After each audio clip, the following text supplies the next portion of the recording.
So Lord Krishna was telling him specific items to make for the Govardhan Puja. And so they used all those ingredients to make those preparations and to offer them to Govardhan Hill. And Srila Prabhupada brought this tradition to America with him. And in every Iskcon temple, we have a Govardhan Parvat. Govardhan just left and went somewhere, but he will be back. And in some temples, they make very elaborately when you have more time. Unfortunately, here we have very limited time, so we can do it in a limited way.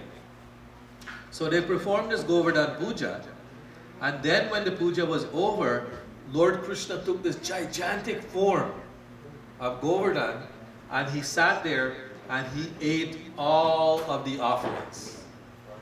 Isn't that wonderful? Can you imagine if you made an offering and Lord Krishna comes and he sits there and he eats all of it? Would everybody like that to happen? Everybody like that to happen? So when we make an offering, do you think that, who thinks that Krishna eats our offering? At home, when we make a nice little plate, and we have little katoris, and we put rice, dal, sabji, whatever we have, and we place it before the Lord, how many of us thinks that the Lord eats that offering? Okay, maybe I should ask a different question.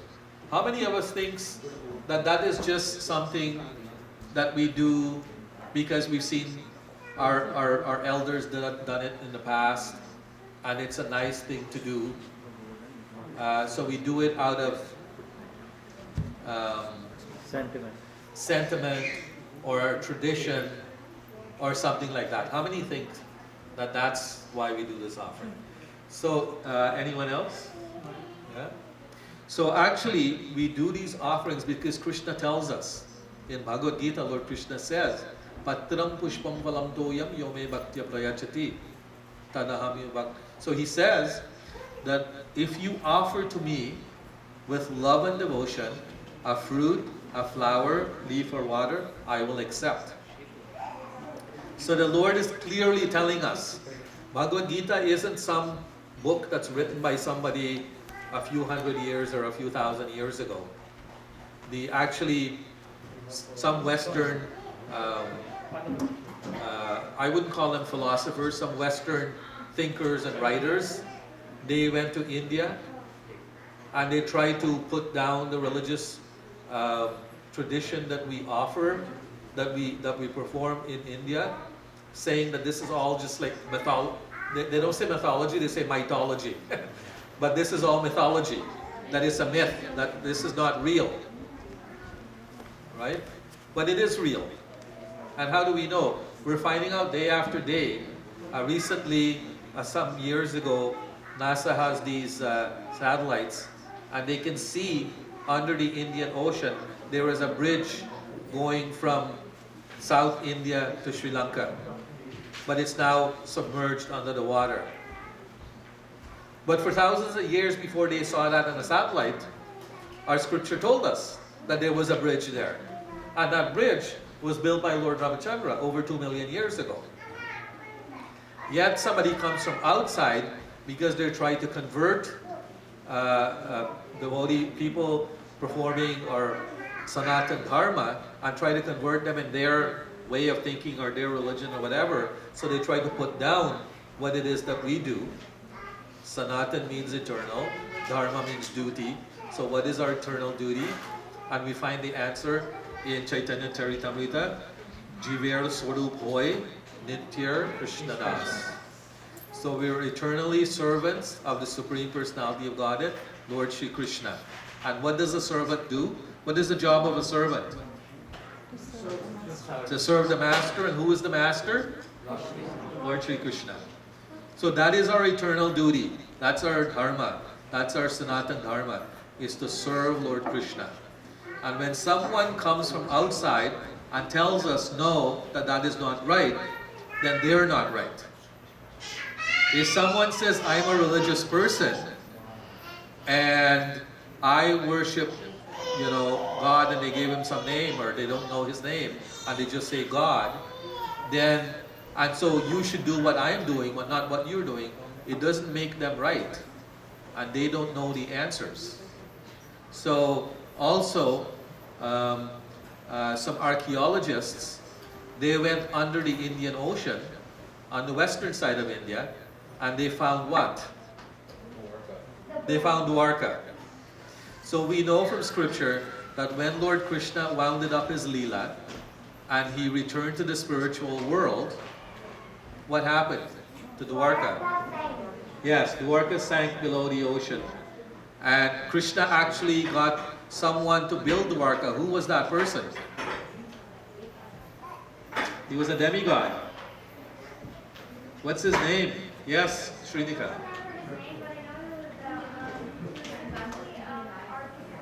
Yes. So his name is Vishwakarma. So Vishwakarma was the one that built that island, the island city of Lord Krishna. And when Lord Krishna was finished with it, it sunk to the bottom of the ocean. So when one comes and tells us, if we're not informed, actually our job as followers of Sanatana Dharma is to teach our kids. I used to live in a building that was predominantly Bangladeshis that lived there. Maybe 90% of the people that lived in that building were Bangladeshis. And I would come from work and I see the little boys have their little Quran in their hand, holding it, tucking it, and holding it like this. And they have their white robes on and their little hat. And they're chattering and they're going up in the elevator. I said, "Where are you boys going?" They said, "Oh, we're going to Quran class." Right? And in this church, they have Bible. They have Bible class for the children. I worked with a lady who was from Greece, and she has like teenage children, and every weekend she was taking them somewhere for Greek class. And Chinese send their children for Chinese class, but we don't send our children anywhere. Right? We don't teach them anything. We don't teach them about our scriptures. We don't teach them about our religious tradition. We don't teach them about the importance of life. Right? We don't teach them anything. So how will they know? Unless, as parents, unless we teach them, they will never know. So when we put that plate before the Lord and we ring that bell, we know that Lord Krishna will accept it. And how do we know? Because he told us so. Right? He came here and he told us. And now it's up to us to follow or not. Right? There's a saying, you can lead a horse to water, but you can't make it do what? You can't make it drink. So Lord Krishna comes and he tells us. He sends his representatives and they tell us. And then it's up to us whether we want to accept or not. Because why? Because Lord gives us free will. He doesn't force us to do anything. It is entirely up to us. And because it's entirely up to us, that's why we're all here. We're all here in this material world. Because if we had listened to him, and we had listened to his representatives, we'd be somewhere else. But no, we want to enjoy Krishna's name means. What does Krishna's name mean? Anyone know? What is the meaning of Krishna? All attractive. Yes. All attractive. Well, what does the all attractive one do? He enjoys. Right? Someone is attractive, that goes hand in hand. So he's the supreme enjoyer. But we wanted to enjoy on the same level of Lord Krishna, and so we are here.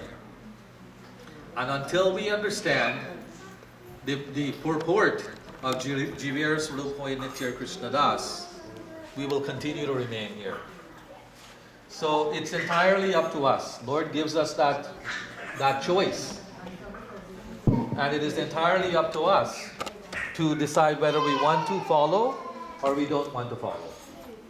So when that plate is offered, Krishna accepts because he says he does, he will. So now after Krishna finished eating all of the offering, Lord Indra became upset and angry, and he called all his clouds. But the chief among his clouds is the most dangerous cloud of all. And what is that cloud? What's the name of that cloud, first of all? Anyone know the name of the most dangerous cloud? Yes. Samvartika, yes. And what is that cloud famous for doing? Destroying everything. Yes, destroy everything. And so that cloud comes in handy at a certain point in the creation of this universe. So he called all of his rain clouds and he told them, go to Vrindavan. There's a little talkative boy there that's talking up a storm. I want you to go and create a storm. So what is the weapon that Lord Indra holds? A thunderbolt. What's it called? Vajrayana. Very intelligent. You should do the class. We should get you to give the class. So yes, so Lord Indra has a thunderbolt, and that he creates lightning strikes with that thunderbolt. So the storms came, and then it started raining and raining, and it describes in Srimad Bhagavatam that the rain was so thick, it was like pillars. So we've seen big pillars. There's none in this room, but they're big pillars like the one that Lord Nrsimhadev came out of. Giant pillars that you can't even put your arms around. They're so huge. The rain drops. Just imagine, we've seen rain, right? In India, when you get monsoon, you see sometimes how thick that rain comes. Just imagine one raindrop that's coming down is so big. This is how big the raindrops were, and they were inundating Vrindavan. And so everyone ran to Krishna, and they said, Krishna, please save us. So what did Krishna do? As Ashoka Krishna Prabhu mentioned earlier, he simply picked up Govardhan hill like a what? What is the word that Bhagavatam mentioned? That he used it like a what? An umbrella? Yes, like an umbrella.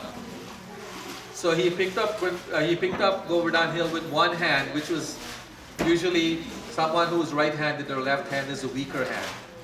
So he picked up Govardhan hill with his left hand, and he held it above his head on his left pinky, which is the weakest finger in our hand. And he kept that hill hoisted for 7 days. He said 7 days and 7 nights. He kept it hoisted. And all of the inhabitants of Vrindavan, they came under the hill, and Krishna protected them. And if you see pictures of Govardhan Hill, you'll see some of the cowherd boys and men, they actually have the sticks that they carry the cow. They were trying to help Krishna by helping to hold up Govardhan Hill, but Krishna didn't need help. Krishna could do it all on his own. So Krishna actually appreciated that. Krishna didn't tell them, I don't need your help. We would be rude like that and say, oh, I don't need your help. I can do it myself. Right? That happens sometimes. I don't need your help. I can do it myself. No, Krishna took their help. Why? Why would Krishna take their help? Yes?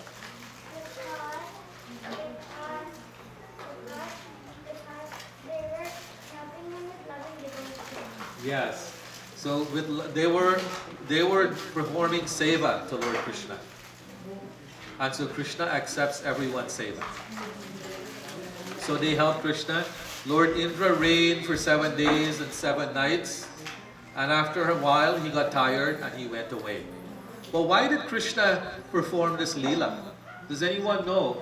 Why did he perform this Leela specifically with Indra and talking bad about Indra?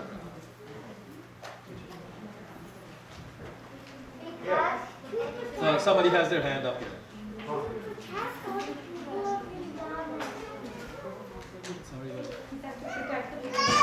Yes. No, but there was a reason. Like when he was talking to his father, he really said bad things about Lord Indra. Well, why was he doing this? Because Indra's pride will go away. Because what? Because Indra's pride will go away. Yes, because Indra became puffed up with his powers.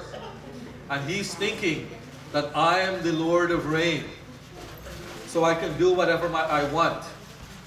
So Prabhupada mentions in the Srimad Bhagavatam it mentions, and Prabhupada mentioned in the purport as well, that sometimes we become, as we are in this material world, even the devotee will become influenced by the modes of material nature. And when they become influenced by the modes of material nature, they will act under those modes, whether it's goodness, passion, or ignorance. They will act. And sometimes when they act, they make big blunders. And there are many examples, but this is a prime example, where Lord Indra, even though he knew that Krishna is the Supreme Personality of Godhead, but because of Krishna's external energy that covered his intelligence, he started feeling greater than Krishna because he saw Krishna was a little boy, right? But whether Krishna is a little boy or a gigantic Virat Rupa, he is just as powerful. And we know that even as a baby, how old was Krishna when he killed Putana? Anyone can say? He drank the poisonous milk of Putana along with her soul. He's so good. So how old was he?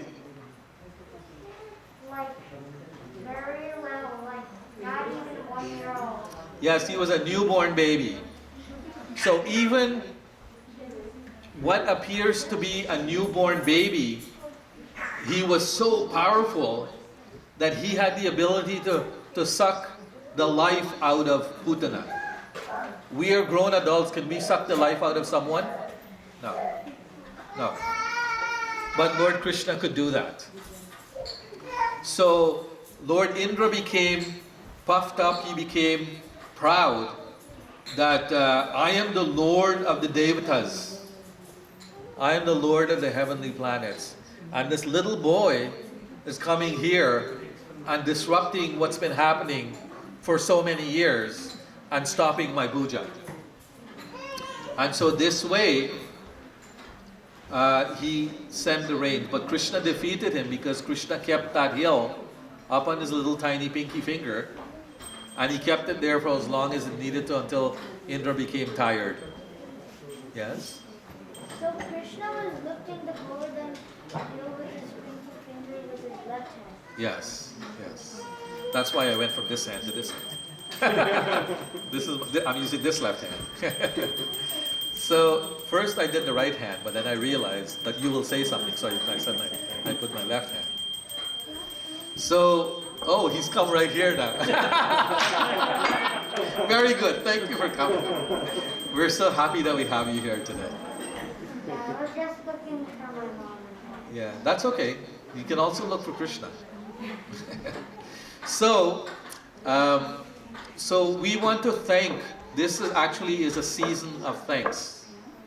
So we had Thanksgiving last month here in Canada, and there's Thanksgiving coming up in the U.S.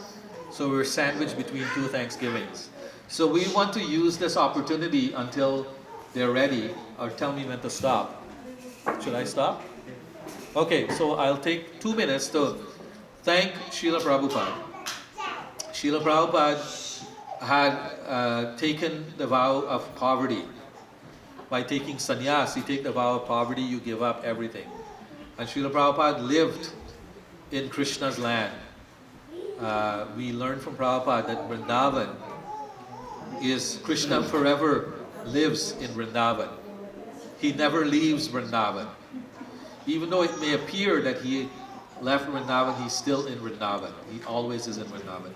So Prabhupada left Vrindavan at the age of 70. And he crossed the ocean, suffered 2 heart attacks, and he came there. And why did he come here? Who did he come here for? For all of us. All of us. Because of Srila Prabhupada was so kind, Prabhupada came here for all of us. Prabhupada wrote these many books that you see on the table there. If you like one and you want to take one, please take one. Please take one for your friend, a relative. Please don't just leave it on the shelf. Read it. If you share it with your family members, encourage them to read it. If you share with your friends, encourage them to read it. We shouldn't just take the books. Taking is the first little bit, but the most important part is to read them. And when we read them, we should try to digest that message. And once we've digested the message, we should put that message into practice. But we shouldn't wait very long to digest the message, and we shouldn't wait very long to put it into practice, and we shouldn't wait very long to read the books. Why? Because these books, Veda means knowledge. These are books of knowledge, and they're meant to educate us. And so Srila Prabhupada took the time at the age of 70 to come here to translate these books into the wee hours of the morning. Prabhupada, how many hours in the night did Prabhupada sleep? 3 or something. 4. Yes, they mentioned that Prabhupada only slept for 2 hours. So Prabhupada slept for 2 hours. He met people. He made over 5,000 disciples by convincing them about this knowledge. People who have never ever in their life heard about Lord Krishna. They didn't know who Krishna was. Just imagine how unfortunate they were. But on the flip side, how fortunate they were. They were unfortunate because they didn't know Krishna, but they became fortunate because the Acharya, Srila Prabhupada, told them who Krishna was. And Prabhupada was so convincing in the very little time that he spent with them that he was able to get those people to become convinced that yes, Krishna is the Supreme Personality of Godhead. And yes, we should surrender to Krishna. And yes, we should perform service to Krishna day and night.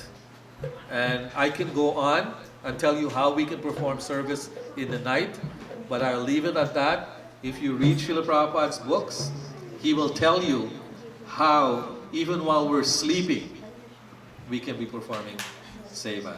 So thank you very much. Srila Prabhupada ki jai. Iskcon Milton Yatra ki jai. Nitai Gaura Premanandi Hari Hari Hare Krishna. Hare Krishna. Thank you so much, Prabhuji, for a wonderful class, for a wonderful description of Diwali, Govardhan, Leela, and also about telling us about Srila Prabhupada. Please give a warm round of applause for Srila Prabhupada. So, today is the Prabhu mentioned is the disappearance day of Srila Prabhupada. Like on this day in 1977, he left this world. So when the acharyas or the devotees leave, it's a Westmore tradition that on that day we remember them and seek for their blessings. And we will also sing a bhajan now in the memory of Srila Prabhupada. So I request Narhari Prabhu to sing that Jai Anilo. Those who have cell phones, just type J Anilo Prem Dhan on Google and you will get the lyrics. J-E space Anilo, A-N-I-L-O space Prem Dhan. J Anilo Prem Dhan KK songs, you will get the lyrics. It's a bhajan in Bengali, remembering the Acharya, like devotee who left us. Hare Krishna.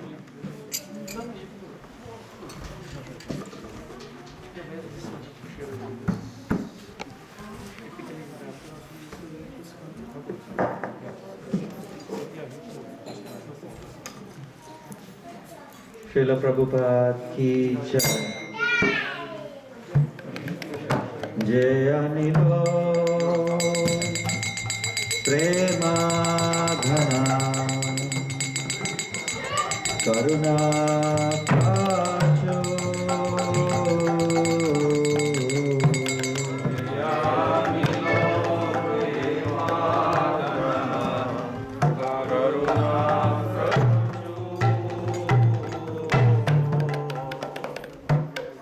Jaya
Thank you, Prabhuji. Thank you. So now, next part of the program is Govardhan Aarti and also the Aarti of Radha Madhav. So we'll start with the Aarti and then followed by Damodar Ashtakam, where each family will line up there and offer a diya to Lord Damodar. Lord Damodar deity is right there on the altar. So please, now everyone please stand. Yashoda Damodar, yes. And I'll hand over to Srinath Prabhu for leading the kirtan. Hare Krishna. So Raj Prabhu said that now we are going to do the main activities of our today program is that we are going to do the Govadhan Aarti, Govadhan Parikrama, and also Aarti of Sri Radha Madhav, Srila Prabhupada. So as we are going to do the Parikrama, so first of all I need all the chairs. Please move away all the chairs.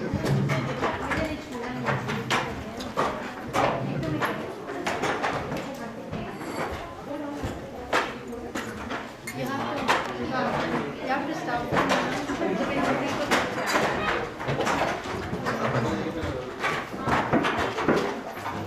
And please, the chairs over there, please. Jaldi